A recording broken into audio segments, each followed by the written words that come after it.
Salut à tous, c'est Vivien de la Petite Trotteuse. Alors s'il y a bien une montre impressionnante, massive, très masculine, eh bien c'est cette Ballast Trafalgar.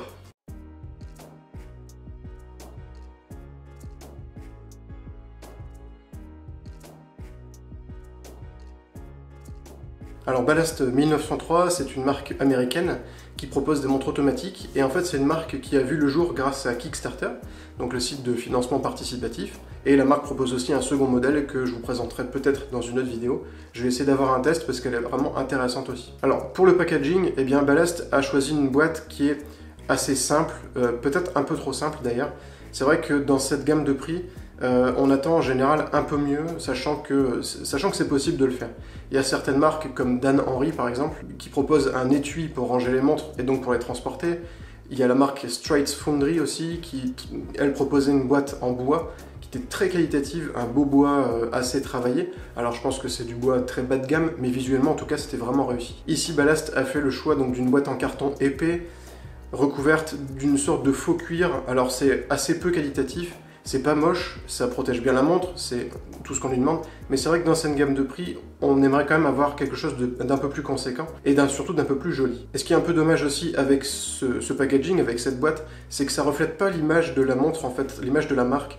Il n'y a pas ce côté militaire, il n'y a pas cette empreinte un peu massive, un petit peu impressionnante que donne la montre. Et je trouve que c'est dommage, ça manque peut-être un petit peu de caractère. Alors c'est un peu compliqué à dire, je ne sais pas si je l'aurais fait mieux très clairement, mais c'est vrai que ça manque peut-être un petit peu de niveau, on va dire, un peu de précision, un petit peu de travail en fait sur l'emballage tout simplement. Après, cette boîte transporte bien la montre, pour le transport, la montre est bien sécurisée, c'est tout ce qu'on lui demande. Encore une fois, à ce prix-là, on attend un petit peu mieux. Alors, si on peut dire quelque chose sur la montre en elle-même, eh bien c'est déjà qu'elle est grosse, elle est vraiment impressionnante. Elle fait 46,5 mm de diamètre, donc c'est une très grosse montre.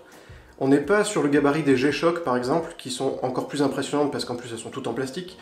Mais là, c'est vrai que c'est une montre qui se prête pas à tous les poignets. Moi, j'ai un poignet plutôt moyen plus, on va dire, qui fait 21 cm de circonférence. Et ici, sur mon poignet, c'est vraiment juste plus grand. Je pense que ça aurait été beaucoup trop grand. Même là, voilà, ça se porte très bien. Elle est agréable à regarder, elle est agréable au poignet. La montre fait 14,5 mm d'épaisseur aussi, donc c'est un beau pavé. C'est une belle brique. Et elle est assez lourde, elle fait 150 grammes et en fait, ça se ressent beaucoup au poignet. Moi, c'est vrai que pendant la journée, il m'arrivait 2 ou 3 fois d'être assez gêné, on va dire, pas au point de devoir l'enlever, mais en fait de remarquer que la montre pesait un certain poids. Et je trouve que ça, c'est un petit peu négatif. Et cette montre, elle est vendue à 490 $, donc l'équivalent de 430 €. C'est un prix qui est plutôt correct parce qu'elle est vraiment très qualitative, vous allez voir pourquoi. Et je trouve que pour une montre automatique, avec ce caractère et ce niveau de qualité, je trouve que c'est plutôt honnête. Après, c'est à vous d'en juger. Le boîtier, c'est un boîtier en acier inoxydable 316L, l'acier qui est vraiment à la mode en ce moment. Il est noir brossé et il a une étanchéité à 10 atm, à 100 mètres. Donc c'est une étanchéité très conséquente, c'est-à-dire que vous pouvez aller dans l'eau avec, l'immerger entièrement sans problème. C'est pas une montre que vous devrez enlever pour prendre votre douche. Après, elle est quand même livrée avec un bracelet en cuir, donc bon, l'eau et le cuir, je sais que dans certains cas c'est faisable. Moi je le fais pas personnellement, mais apparemment ce serait pas trop risqué. Sur le côté du boîtier, on trouve une petite plaque sur laquelle on trouve les inscriptions de la montre en fait, donc la marque plus le slogan de la marque. Et de l'autre côté du boîtier, on a un système de couronne qui est vraiment étonnant. Alors on voit déjà ça sur des montres beaucoup plus haut de gamme, qui sont beaucoup plus chères du coup, mais c'est vrai que sur une montre, on va dire à un prix accessible, c'est assez étonnant et ça se trouve assez rarement. Et en fait ce système de couronne, il est donc impressionnant, mais malheureusement, ça manque un petit peu de simplicité. Étant donné que c'est une montre automatique, si vous la portez pas tous les jours, au bout d'un moment elle va s'arrêter. Au bout d'environ une cinquantaine d'heures, ce qui est déjà pas mal. C'est-à-dire que si vous portez la montre au minimum tous les 3 jours, vous devrez la remonter, donc à chaque fois régler l'heure et la date. Ou alors acheter un remontoir, mais les remontoirs ça coûte assez cher. Quand on achète une montre à 400 €, on n'a pas forcément envie d'acheter le remontoir qui va avec. Mais donc ici, pour en fait régler l'heure, il faut dévisser la couronne, appuyer sur le bouton jusqu'au premier cran, parce qu'il y a 2 niveaux, donc appuyer au premier cran. Là, on peut régler la date en tournant la lunette qui est autour du cadran. Donc ça, c'est un système, c'est très original, hein, c'est très joli, c'est vraiment impressionnant. C'est juste sur l'aspect pratique que ça manque un petit peu de fluidité. Ensuite, il faut appuyer sur le bouton pour qu'il ressorte en fait au deuxième cran. Et à ce moment-là, on peut régler l'heure toujours à l'aide de la lunette. Alors ça se fait bien, c'est un réglage qui se fait sans problème, ça c'est certain. Le seul problème, c'est que ça prend du temps en fait à faire. Et c'est vrai qu'en partant au travail le matin, on n'a pas forcément envie de perdre du temps à régler une montre, surtout quand c'est, on va dire, aussi compliqué. C'est pas infaisable, mais c'est vrai que c'est beaucoup plus compliqué que de tirer une couronne, de régler l'heure et de remettre la couronne. La lunette qui est autour du cadran, elle est entièrement crantée. En fait, tout autour, on a cette sorte de gravure, on va dire, de découpe dans cette lunette, ce qui permet de bien la manipuler. Il y a pas mal d'autres couleurs qui existent. Je vous invite à aller voir sur le site de Ballast 1903 directement. Comme ça, vous aurez toutes les déclinaisons de couleurs qui existent. À l'arrière du boîtier, eh bien, en fait, on a une vue sur le mouvement. Donc c'est un mouvement automatique qui vient de chez Miyota. Donc c'est le Miyota 8215. Le cadran, eh bien, il est clairement d'inspiration militaire. On a beaucoup de détails, il est vraiment très chargé. Mais malgré ça, on conserve une bonne lisibilité. Quelle que soit la luminosité, c'est très facile de lire l'heure. Sinon, on a des aiguilles qui sont donc dorées, de la même couleur que la lunette qui entoure le cadran. Le fond du cadran est noir, donc on a un contraste qui est vraiment bon. On a des index qui sont larges et qui sont du coup très visibles, qui sont eux aussi bien contrastés. On trouve à 12 h le logo qui est plutôt bien intégré, il est assez grand, et je trouve qu'il ne nuit pas du tout à la lisibilité.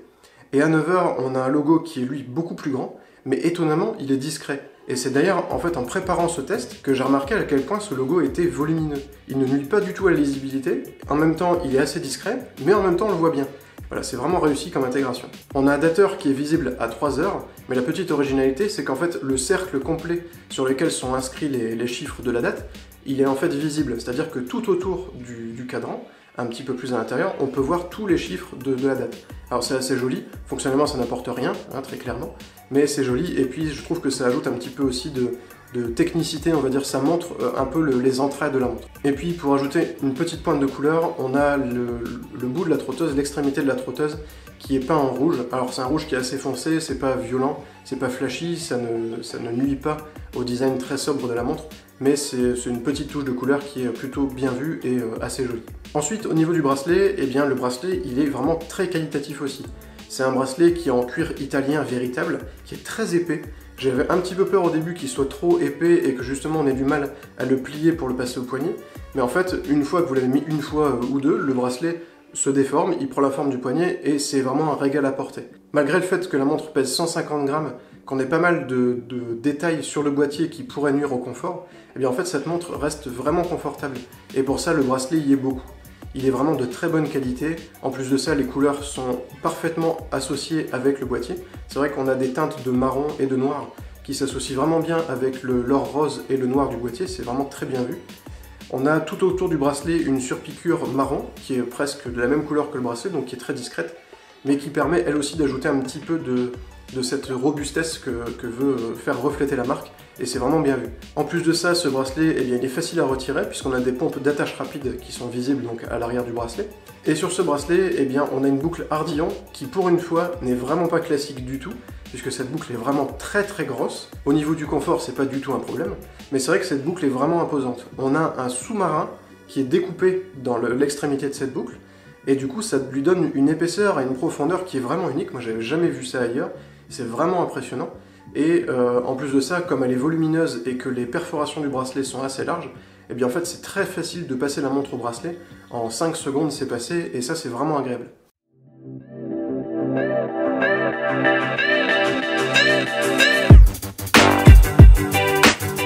Pour conclure avec cette Ballast Trafalgar, en fait c'est très simple. Elle a un style qui est très spécial, mais qui est excellent. Elle est vraiment bien pensée, elle est très jolie, elle est super agréable à regarder. La lecture de l'heure est très facile. En plus de ça, la qualité de fabrication de l'ensemble est vraiment irréprochable. Il n'y a rien à dire, j'ai eu beau chercher, il n'y a vraiment rien à signaler au niveau de cette montre. C'est un pavé de robustesse, c'est vraiment impressionnant. Pour 430 €, vous allez avoir une montre qui est, en plus d'être jolie et robuste, qui va être très fonctionnelle, puisque la lecture de l'heure est très rapide, donc ça c'est un excellent point. Attention au poids, encore une fois, attention au poids, elle fait 150 grammes, c'est assez lourd.